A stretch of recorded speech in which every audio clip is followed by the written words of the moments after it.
सातारा जिल्हा ओबीसी संघटनेच्या वतीनं आज जिल्हाधिकारी कार्यालय सातारा इथं आम्ही महाराष्ट्र सरकारचा निषेध आंदोलन इथं आयोजित केलेलं आहे। राज्याच्या ठिकाणी मुंबईला मराठ्यांचं जे आंदोलन चाललेलं होतं, या आंदोलनात त्यांच्या ज्या काही मागण्या आहेत त्या सगळ्या मागण्या या ठिकाणी राज्य सरकारनं मान्य केलेल्या आहेत आणि त्यामुळं ओबीसीवरती फार मोठा अन्याय झालेला आहे। या अन्यायाला दाद मागण्यासाठी आज आम्ही राज्य सरकारचा निषेध करत आहोत। या ठिकाणी यापूर्वी मंडल आयोगाच्या शिफारशीमध्ये सुद्धा मराठ्यांना घेतलेलं नाही। अनेक आयोगांनी मराठ्यांना ओबीसीच्या यादीमध्ये किंवा मागासलेलं दाखवलेलं नाही। एवढंच नव्हे तर कोर्टानं सुद्धा मराठा हा कुणबी नाही असं सांगितलेलं असताना सुद्धा आपले मुख्यमंत्री या ठिकाणी मराठा हे कुणबी आहेत हे मान्य करतात आणि म्हणून आज आम्ही त्यांचा निषेध करण्यासाठी एकत्र जमलेलो आहोत। वास्तविक पाहता मराठा हा सामाजिकदृष्ट्या मागासलेला होऊ शकत नाही। त्यांची सेवा करणारा हा ओबीसी सेवक आहे, वर्ग आहे।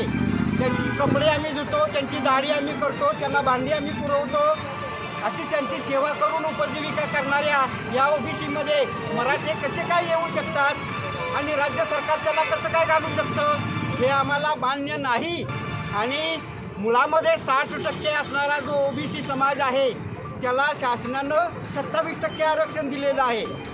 या 27% आरक्षणामध्ये पुन्हा 15-12% असणारा मराठा जर घातला तर आमच्या ओबीसीच्या वाट्याला काहीही येणार नाही आणि म्हणून या गोष्टीचा निषेध करण्यासाठी आम्ही मोठ्या प्रमाणात इथं जिल्ह्याच्या ठिकाणी जमलेलो आहोत आणि त्यांचा निषेध करत आहोत। त्या ठिकाणी मराठ्यांना कुठल्याही परिस्थितीमध्ये ओबीसीमध्ये घालता कामा नये। त्यांना स्वतंत्र आरक्षण द्या। मराठ्यांच्या आरक्षणाला आमचा विरोध नाही, परंतु मराठ्यांना ओबीसीमध्ये घालायला मात्र आमचा पूर्णपणे विरोध आहे। कुठल्याही परिस्थितीमध्ये या महाराष्ट्रातला ओबीसी समाज मराठ्यांना ओबीसीमध्ये घालू देणार नाही।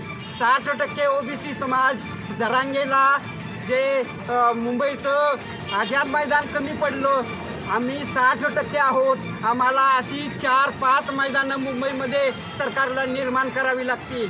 आम्ही सगळे जर मुंबईमध्ये दाखल झालो तर मुंबईची त्रेधा तिकीट उडवण्याची आमच्यामध्ये ताकद आहे, परंतु असल्या गोष्टी आम्ही करू इच्छित नाही। अनेक जातीमध्ये विभागलेला हा समाज आहे, तो एकत्र येऊन निषेध करत आहे। महाराष्ट्र सरकारच्या मुख्यमंत्र्यांनी आणि मंत्रिमंडळानं या सगळ्या गोष्टी लक्षात घ्याव्या अशी विनंती आज आम्ही त्यानिमित्तानं करत आहोत। जिल्हाधिकाऱ्यांना 3 वाजता आज आम्ही निवेदन देणार आहोत। ते निवेदन त्यांच्या मार्फत मुख्यमंत्र्यांना जाईल। त्यांना हुसकावून लावण्याचं बेकायदेशीर संप असल्यामुळे किंवा बेकायदेशीर धर्म असल्यामुळे त्यांना हाकलून लावण्याचा निर्णय घेतला होता आणि असं असताना शासनानं प्रशासनानं त्यांना बाजूला काढायचं सोडून त्यांच्याशी तडजोड केली आणि त्यांच्या ज्या मागण्या मान्य करायच्या नव्हत्या त्या सर्व मागण्या त्यांनी मान्य केलेल्या आहेत। 1-2 मागण्या सोडल्या तर बाकीच्या सगळ्या मागण्या जे मान्य केल्यात त्या ओबीसींना गाडण्याच्या सगळ्या त्यांच्या मागण्या आहेत की ओबीसीवर अन्याय करणाऱ्या ह्या सगळ्या मागण्या आहेत। आणि वास्तविक पाहता मराठा समाजाला कुठल्याही प्रकारचं आरक्षणाची आवश्यकता नाही। सर्व ठिकाणी सत्तेमध्ये 85% सत्ता मराठा समाजाच्या हातात आहे।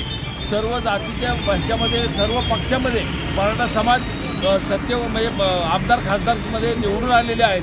असं असताना त्यांना आरक्षणाची कुठली आवश्यकता नसताना सुद्धा त्यांनी दखलबाजी